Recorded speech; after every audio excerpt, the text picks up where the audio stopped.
जास्त अहंकार ॲटिट्यूड दाखवू नको. उद्या ही माणसं पिसाळली ना तुला फिरता येणार नाही इकडं. हे असले काम चुकार असतील ना डायरेक्ट शेण थापा यांच्याची.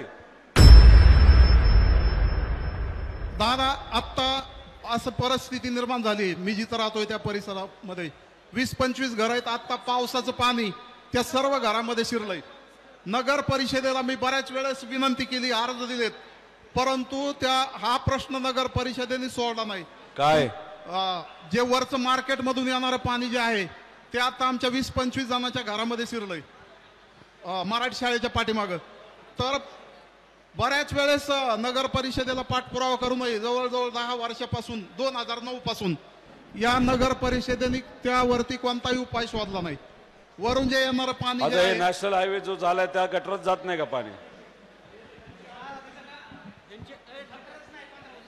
आणि आत्ताची अशी परिस्थिती आहे, जर नगर परिषदेचा माणूस किंवा त्याचे व्हिडिओ आणलेत मी, अशी परिस्थिती निर्माण झाली की जवळजवळ 20-25 जणांना त्या घरामध्ये जाता येत नाही. आत्ताची परिस्थिती. शिवसाहेब आपल्या बंदिस्त गटाचं काम कुठून आले आता.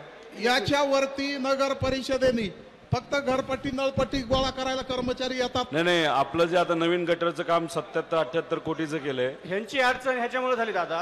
हे जे हायवेचे गटराचं काम चालू आहे ते बीड रोड पासून साकत फाट्यापासून येणारं पाणी ते सरळ उताराने बैल बाजारात शिरलं. मार्केट मधून आतमध्ये येत आहे. हे जर गटरा झाल्या असत्या रस्त्याच्या सगळ्या हे पाणी गटर हे काका रस्त्याची गटर आहे.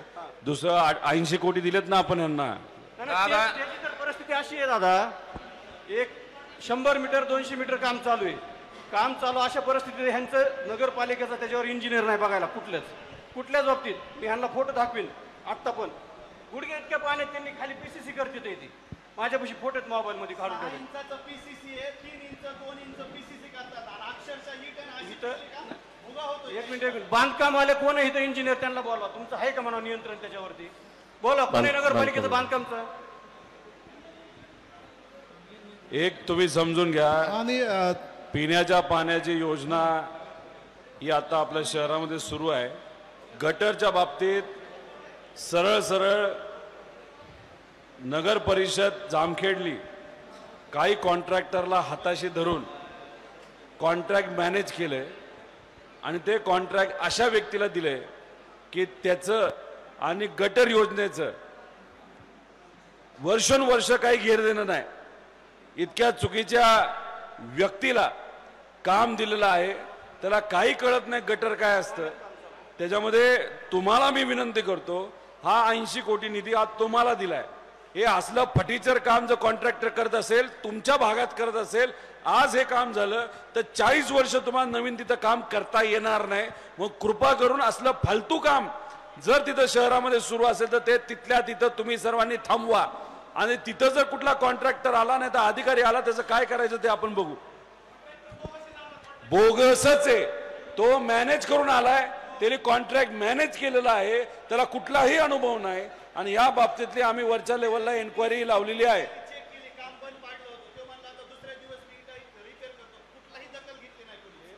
काम करून दिलं नाही आम्ही ते, पण असं काम आतमधून पूर्ण फुटलं, पाणी नाही, कुठलंच आहे का तुमचं नियंत्रण ह्या कामावर?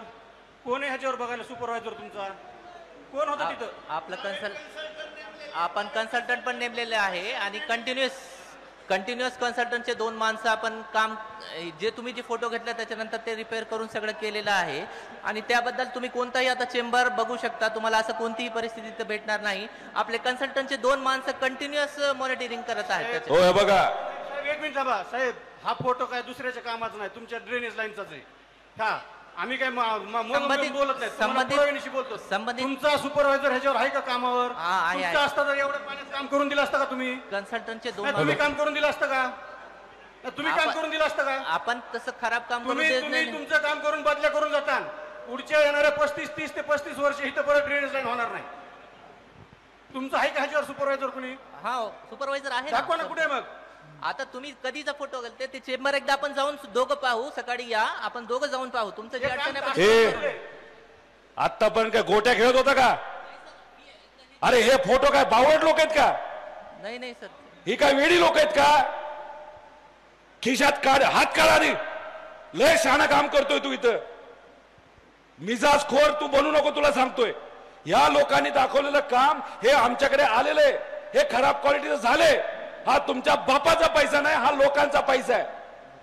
तू कुठलाही असशील इथं यांना राहायचे. त्यामुळे हे खराब कामं आहेत म्हणजे आहेत, ह्या लोकांनी दाखवलेली आहेत. उद्या बघतो करतो, तुमचे पराक्रम आम्हाला माहिती आहे, तुझ्या अधिकाऱ्याची पण माहिती आहेत. त्यामुळे अशा खराब क्वालिटीचं काम कुठलाही कन्सल्टंट तू लावला असला तरी ते चांगल्याच क्वालिटीचं काम झालं पाहिजे हे बघण्याची जबाबदारी तुमची आहे. जास्त अहंकार ॲटिट्यूड दाखवू नको. उद्या ही माणसं पिसाळली ना, तुला फिरता येणार नाही इकडं. हे असले काम चुकार असतील ना, डायरेक्ट शेण थापा यांच्याशी. दुसरा विषय, आपल्याला गेल्या विधानसभेला जामखेड शहराने भरपूर मतदान दिलं, सहकार्य केलं. जामखेड शहराने सहकार्य केल्यामुळं जामखेड शहरातले प्रश्न सोडवण्याच्या व्यतिरिक्त इथं समस्या कशा आणखीन उत्पन्न होत्या हे फक्त नगरपालिकेच्या माध्यमातून इथं चाललेलं. इथला अधिकारी त्याला काही कळत नाही. आणि हे कर्जत जामखेडमध्ये सगळ्याच गावामध्ये सगळ्याच भागामध्ये एवढं मोठं पद एका नेत्याला असून त्याचा या मतदारसंघाला कधी फायदा झालेला नाही.